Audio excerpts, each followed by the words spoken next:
نحمده ونستعينه ونستغفره ونؤمن به ونتوكل عليه ونعوذ بالله من شرور أنفسنا ومن سيئات أعمالنا من يهده الله فلا مضل له ومن يضلله فلا هادي له ونشهد أن لا إله إلا الله وحده لا شريك له ونشهد أن سيدنا ومولانا محمد عبده ورسوله وصلی اللہ تعالی علی خیر خلق محمد وآلہ وصحبہ اجمعین اما بعد اعوذ باللہ من الشیطان الرجیم بسم اللہ الرحمن الرحیم ما کان محمد ابا احد من رجالکم ولکن رسول اللہ وخاتم النبیین وقال النبی صلی اللہ علیہ وسلم انه سیأتی ثلاثون کذابون وفی روایت دجالون كلهم یزعم انه نبی وَأَنَا خَاتَمُ النَّبِيِّينَ لَا نَبِيَّ بَعْدِي۔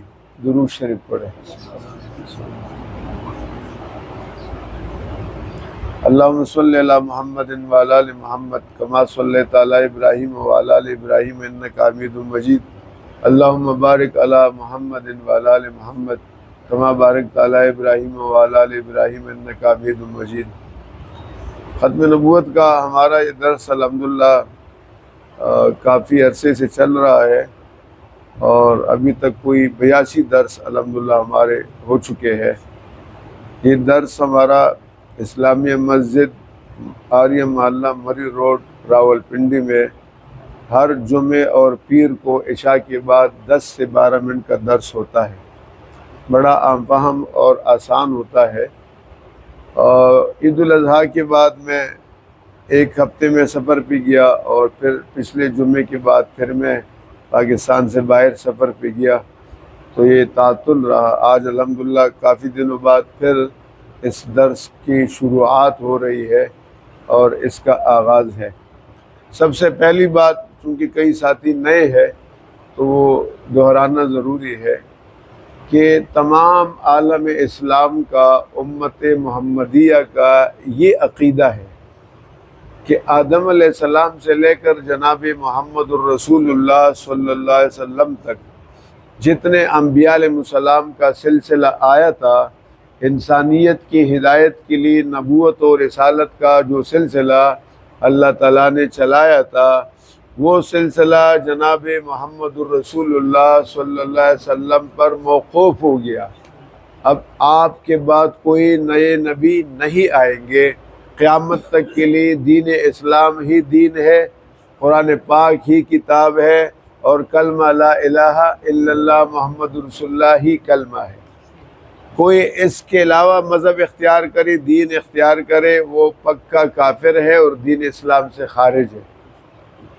رسول اللہ صلی اللہ علیہ وسلم نے، جیسے میں نے حدیث بیان کی، پہلے سے آپ نے انفارم فرمایا کہ قیامت تک کچھ لوگ آتے رہیں گے۔ ایک حدیث میں آپ نے تعداد متعین کی کہ 30 کے لگ بھگ لوگ آئیں گے جو نبوت کا دعویٰ کریں گے۔ کلہم یزعم انہ نبی، ہر ایک دعویٰ کرے کہ میں نبی ہوں۔ آپ نے فرمایا انا خاتم النبیین لا نبی بعدی، میں اللہ کا آخری نبی ہوں، میرے بعد کوئی نبی نہیں ہے۔ یہ واضح ہو گیا۔ 30 دجال کا ذکر کیا۔ اس زمانے میں سب سے پہلے حضور کے زمانے میں جو ابو بکر رضی اللہ عنہ نے پھر ان کے ساتھ جہاد کیا، 2 آدمی بڑے مشہور ہوئے، ایک مسیلمہ کذاب اور ایک اسود عنسی۔ ان دونوں کو صحابہ نے قتل کر دیا تھا۔ یہ سلسلے چلتے رہے۔ اب جو ہمارے سامنے ایک بڑا فتنہ جو آپ یوں سمجھے 146 سال سے چل رہا ہے لیکن قابو میں نہیں آ رہے، الحمدللہ کافی ہمیں فائدے ملے۔ ہم نے قانونی طور پر پاکستان کے آئین کے اندر قادیانی اور لاہوری گروہ کو کافر قرار دیا اور دائرہ اسلام سے خارج، لیکن وہ کوشش بہت کرتے ہیں۔ اس کی ایک بنیادی وجہ ہے کہ پورا یورپ ان کے پش پر ہے، کلید عہدم پر ہے، سادہ لوگ مسلمانوں کو گمراہ کرتے ہیں۔ اس فتنے کا ہم مقابلہ کرتے رہتے ہیں۔ میں نے پیچھے کئی درسوں میں وقتاً فوقتاً قادیانیت کا تعارف کرایا تھا۔ مرزا غلام احمد قادیانی جو 1838 یا 40 میں ہندوستان کے ضلع گرداسپور میں پیدا ہوا تھا، اس جھوٹے نے 1883 سے لے کر اور 1902 تک مختلف کتابوں میں خود دعویٰ کیا ہے کہ جو آدمی نبوت کو نہ مانے وہ کافر ہے، جو آدمی نبوت کا دعویٰ کرے وہ کافر ہے، جو آدمی انبیاء علیہ السلام کی شان میں گستاخی کرے تو کافر ہے، جو آدمی اہل اسلام کو کافر قرار دے تو کافر ہے۔ یہ اس کے اپنے دعاوی موجود ہے، لیکن 1902 میں جا کر اس کا دماغ پھر گیا اور اس نے نبوت کا دعویٰ کیا، لہذا خود کافر ہو گیا۔ اب سمجھ گئے؟ اب میں آج کے درس میں مزید مختصراً یہ بتاؤں گا کہ قادیانی اور دوسرے کافروں میں فرق کیا ہے۔ یہود بھی کافر ہے، عیسائی بھی کافر ہے، سکھ بھی کافر ہے، اور آتش پرست مجوسی بھی کافر ہے، اور آپ کے برابر میں ہندو یہ بھی کافر ہے۔ ہمارے ان کے ساتھ اتنی شدت نہیں جتنی قادیانیوں کے بارے میں ہم حساس ہے اور شدت کے ساتھ مقابلہ کرتے ہیں۔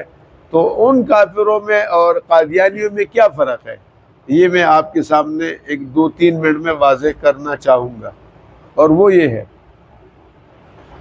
کہ جو لوگ دین اسلام کے منکر ہے، یہ مسئلہ بہت توجہ سے سنیں، جو لوگ دین اسلام کے منکر ہے وہ کافر ہے، جیسے عیسائی ہے، یہودی ہے اور ہندو ہے وغیرہ۔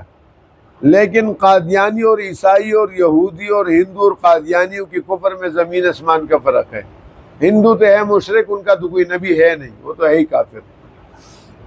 موجودہ عیسائی یہ خود جھوٹے ہیں، مگر ان کے جو نبی تھے عیسیٰ علیہ السلام وہ سچے تھے۔ ان کا نبی کیا تھا؟ یہ خود جھوٹے ہیں۔ ایک بات، موجودہ جو یہودی ہے یہ خود جھوٹے ہیں، مگر ان کا نبی موسیٰ علیہ السلام کیا تھے؟ سچے تھے۔ عزیر علیہ السلام سچے تھے، ہارون علیہ السلام سچے تھے۔ سمجھ گئے بات کو؟ تو یہودی اور عیسائیوں کے جو انبیاء تھے وہ سچے تھے، مگر یہ جھوٹے ہیں۔ قادیانیوں نے جس کو نبی بنایا یا نبی مانا وہ بھی جھوٹا تھا، اور قادیانی بھی جھوٹے ہیں۔ یہ فرق ہے بھائی، فرق سمجھ گئے؟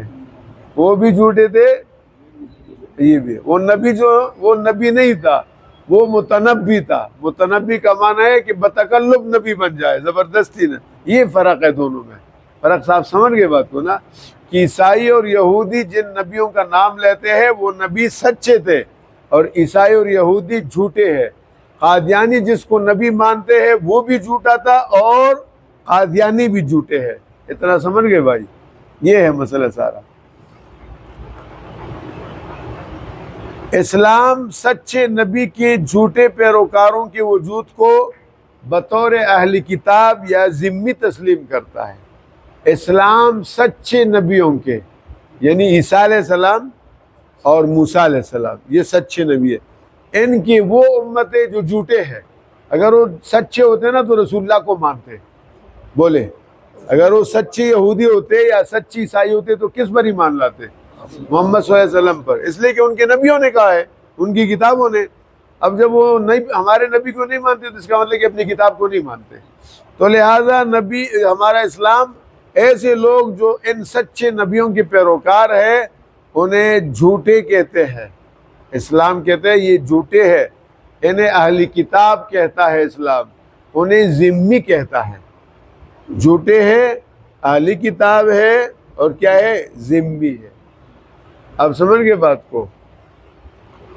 اقلیت بھی ان کا نام ہے۔ اسلام نہ جھوٹے نبی کو قبول کرتا ہے اور نہ اس کے پیروکاروں کو۔ اسلام نہ جھوٹے نبی کو قبول کرتا ہے اور نہ اس کے پیروکاروں کو۔ جھوٹے نبی کے پیروکاروں کا وہی حکم ہے جو صدیق اکبر نے یمامہ کے میدان میں ان کے سروں کو قلم کر دیا، ان کے گردنوں کو کاٹا اور ان کو اڑایا۔ مسیلمہ کذاب کے پیروکاروں کے ساتھ جو کیا، اسود عنسی کے پیروکاروں کے ساتھ، عام کافروں پر قادیانیوں کو قیاس نہیں کیا جا سکتا، اس لیے کہ قادیانی زندیق ہے، اور زندیق کا وجود اسلام کبھی قبول نہیں کرتا۔ یہ میری آج کا درس تھا اور مختصر ہم نے گفتگو کی ہے۔ اس کی تفصیل حضرت مولانا محمد یوسف لدھیانوی شہید رحمۃ اللہ علیہ، ان کی کتاب ہے قادیانیت کے تحفہ قادیانیت، اس کے جلد اول میں یہ ساری تفصیل موجود ہے۔ خلاصہ آج کے درس کا یہ نکلا کہ پہلے جناب رسول اللہ صلی اللہ علیہ وسلم کی ختم نبوت کو ہم نے سمجھایا کہ انبیاء کا سلسلہ جو آدم علیہ السلام سے چلا تھا وہ محمد رسول اللہ صلی اللہ علیہ وسلم پر موقوف ہو گیا، اب کوئی نبی نہیں آئیں گے، شریعت نہیں ہوگی۔ دوسرا ہم نے بتایا کہ قادیانی اور دیگر کافروں میں فرق یہ ہے کہ عیسائی یا جناب والا یہودی جن نبیوں کو مانتے ہیں، یعنی عیسیٰ علیہ السلام، موسیٰ علیہ السلام، وہ سچے تھے، یہ عیسائی اور یہودی جھوٹے ہیں، اس لیے ہم ان کو اہلی کتاب کہتے ہیں، ان کو ذمی کہا جاتا ہے۔ لیکن قادیانی جس کو نبی مانتے ہیں وہ بھی جھوٹا تھا اور قادیانی بھی جھوٹے ہیں۔ وآخر دعوانا الحمدللہ رب العالمین۔ اللہم صلی وسلم بارک علی سیدنا مولانا محمد عبدک ورسولک وخاتم النبیین عدد ما تحب وترضى له وعلى جميع الانبیاء والمرسلین وعلى آلہ واصحابہ اجمعین۔ یا اللہ ہمارے ان ساتھیوں کا بیٹھنا قبول فرما، ان کو عظیم الشان اجر عطا فرما، حضور پاک صلی اللہ علیہ وسلم کی ختم نبوت کی خدمت کے لیے ان سب کو قبول فرما۔